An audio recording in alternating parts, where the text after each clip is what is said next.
Top quality और consistent performance के लिए सिर्फ सिल्वर पंप नाम याद रखना। ಕಾಲ್ತುಳಿತ ಕೇಸ್ನಲ್ಲಿ ಈಗ ಸಿಐಡಿ ತನಿಖೆ ಚುರುಕಾಗಿದೆ. ಚಿನ್ನಸ್ವಾಮಿ ಸ್ಟೇಡಿಯಂ ಬಳಿ ಆರ್ಸಿಬಿ ಸೆಲೆಬ್ರೇಷನ್ ಸಂದರ್ಭದಲ್ಲಿ ನಡೆದಂತಹ ಕಾಲ್ತುಳಿತ ಕೇಸ್ನಲ್ಲಿ ಸಿಐಡಿ ತನಿಖೆ ಚುರುಕಾಗಿದ್ದು ಫೈಲ್ ವರ್ಗಾವಣೆಯಾಗ್ತಾ ಇದ್ದಂತೆ ಸಿಐಡಿ ಫುಲ್ ಆಕ್ಟಿವ್ ಆಗಿದೆ. ಕಬ್ಬನ್ ಪಾರ್ಕ್ ಪೊಲೀಸರ ಬಳಿ ಮಾಹಿತಿಯನ್ನ ಸಂಗ್ರಹಿಸಿದೆ. ನಿನ್ನೆ ಚಿನ್ನಸ್ವಾಮಿ ಸ್ಟೇಡಿಯಂಗೆ ಭೇಟಿ ಕೊಟ್ಟಂತಹ ಸಿಐಡಿ ತಂಡ ಈ ಘೋರ ದುರಂತದ ಬಗ್ಗೆ ಮಾಹಿತಿಯನ್ನ ಕಲೆ ಹಾಕಿತ್ತು. ಈಗಾಗಲೇ 4 ಆರೋಪಿಗಳನ್ನ ವಶಕ್ಕೆ ಪಡೆದುಕೊಳ್ಳುವುದಕ್ಕೆ ಸಿದ್ಧತೆ. ನಾಳೆ ಬಾಡಿ ವಾರೆಂಟ್ ಮೇಲೆ ಅವರನ್ನ ವಶಕ್ಕೆ ಪಡೆಯುವುದಕ್ಕೆ ಸಿದ್ಧತೆಗಳಾಗ್ತಾ ಇದೆ. ನ್ಯಾಯಾಂಗ ಬಂಧನಕ್ಕೆ ಒಪ್ಪಿಸಿದೆ 4 ಆರೋಪಿಗಳನ್ನ, ಆರ್ಸಿಬಿ ಮ್ಯಾನೇಜ್ಮೆಂಟ್ನ ಸಿಬ್ಬಂದಿಗಳನ್ನ. ಕೆಎಸ್ಸಿಎ ಮ್ಯಾನೇಜ್ಮೆಂಟ್ಗೂ ಸಿಐಡಿ ನೋಟಿಸ್ ಕೊಡಲಿದೆ. ಆರ್ಸಿಬಿ ಸಂಭ್ರಮಾಚರಣೆಯ ವೇಳೆ ಸ್ಟೇಡಿಯಂ ಒಳಗೆ ಹೋಗೋದಕ್ಕೆ ಅಂತ ನೂಕಾಟ ತಳ್ಳಾಟ ನಡೆದು ಕಾಲ್ತುಳಿತ ಆಗಿ ಸಂಭ್ರಮದ ವಾತಾವರಣ ಸೂತಕವಾಗಿ ಬದಲಾಗ್ಬಿಡ್ತು. 11 ಮಂದಿ ಬಲಿಯಾಗ್ಬಿಟ್ರು. ಈ ಪ್ರಕರಣದ ತನಿಖೆಯನ್ನು ಸಿಐಡಿ ಫುಲ್ ಆಕ್ಟಿವ್ ಆಗಿ ನಡೆಸ್ತಾ ಇದೆ. ಈ ಚಿನ್ನಸ್ವಾಮಿ ಸ್ಟೇಡಿಯಂನ ಕಾಲ್ತುಳಿತ ದುರಂತ ಪ್ರಕರಣಕ್ಕೆ ಸಂಬಂಧಪಟ್ಟಂತೆ ಸರ್ಕಾರಕ್ಕೆ ಮಾನವ ಹಕ್ಕುಗಳ ಆಯೋಗ ಶಿಫಾರಸು ಮಾಡಿದೆ. ಸರ್ಕಾರಕ್ಕೆ ಮಧ್ಯಂತರ ಶಿಫಾರಸನ್ನು ಸಲ್ಲಿಸಿದೆ ಆಯೋಗ. ಈ ಪ್ರಕರಣವನ್ನ ಗಂಭೀರವಾಗಿ ಆಯೋಗ ಪರಿಗಣಿಸಿದೆ. 3 ಸ್ವಯಂ ಪ್ರೇರಿತ 2 ಪ್ರತ್ಯೇಕ ದೂರನ್ನ ದಾಖಲಿಸಿಕೊಂಡಿದೆ ಆಯೋಗ. ಆ ದೂರಿನ ಮೇಲೆ ಕಾಲ್ತುಳಿತ ದುರಂತ ಸ್ಥಳದಲ್ಲಿ ಪರಿಶೀಲನೆಯನ್ನ ನಡೆಸೋದಕ್ಕೆ ಮುಂದಾಗ್ತಾ ಇದೆ. ಕಾಲ್ತುಳಿತದಲ್ಲಿ 11 ಮಂದಿ ಮೃತಪಟ್ಟರೆ 50 ಮಂದಿಗೆ ಗಾಯ ಆಗಿರೋ. ಹೀಗಾಗಿ ಮಾನವ ಹಕ್ಕು ಆಯೋಗ ಕೆಲ ಶಿಫಾರಸುಗಳನ್ನು ಮಾಡಿದೆ.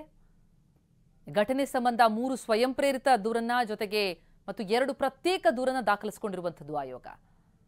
6 ಸ್ಥಳಕ್ಕೆ ದೂರಿನ ಮೇಲೆಗೆ ಭೇಟಿ ಕೊಟ್ಟು ಪರಿಶೀಲನೆ ಮಾಡಲಾಗಿತ್ತು. ಘಟನೆಯಲ್ಲಿ 11 ಜನ ಮೃತಪಟ್ಟು 50ಕ್ಕೂ ಹೆಚ್ಚು ಮಂದಿ ಗಾಯಗೊಂಡಿದ್ದಾರೆ. ಪ್ರಜಾಪ್ರಭುತ್ವ ಮತ್ತು ನಾಗರಿಕ ಸಮಾಜದಲ್ಲಿ ಮಾನವನಿಗೆ ಮೂಲಭೂತ ಸೌಕರ್ಯಗಳನ್ನು, ಸಾರ್ವಜನಿಕ ಸುರಕ್ಷತೆಯನ್ನು ಕಲ್ಪಿಸೋದು ಬಹಳ ಪ್ರಮುಖ ಆಗತ್ತೆ. ಈ ಹಿನ್ನೆಲೆಯಲ್ಲಿ ಆಯೋಗ ಘಟನಾ ಸ್ಥಳ ಹಾಗೂ ಘಟನೆಗೆ ಸಂಬಂಧಪಟ್ಟಂತೆ ಲಭ್ಯ ಇರುವಂತಹ ಎಲ್ಲಾ ವಿವರಗಳನ್ನು ಕ್ರೋಢೀಕರಿಸಿದೆ.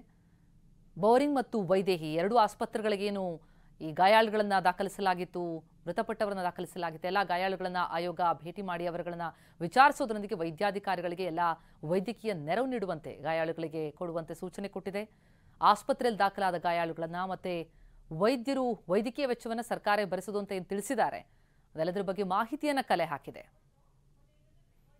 ಮರಣ ಹೊಂದಿದಂತಹ 11 ಮೃತರ ಕುಟುಂಬಗಳಿಗೆ ಸರ್ಕಾರ ಪರಿಹಾರವನ್ನು ಘೋಷಿಸಿರುವುದನ್ನು ಕೂಡ ಪರಿಗಣಿಸಿ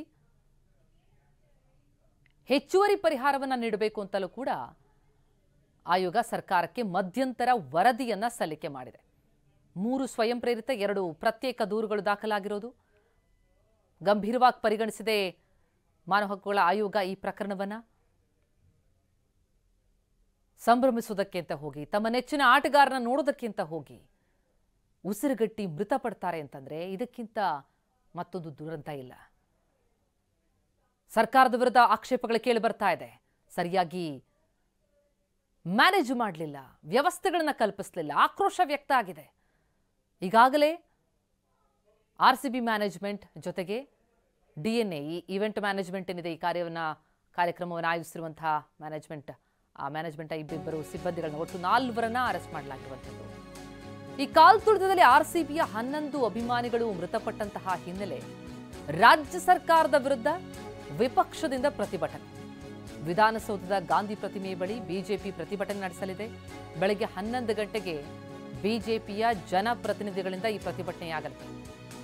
ಬಿಜೆಪಿಯ ಸಂಸದರು, ಶಾಸಕರು, ಎಂಎಲ್ಸಿಗಳು, ಬಿಜೆಪಿ ನಾಯಕರು, ಕಾರ್ಯಕರ್ತರು ಎಲ್ಲರೂ ಕೂಡ ಭಾಗಿಯಾಗಲಿದ್ದಾರೆ.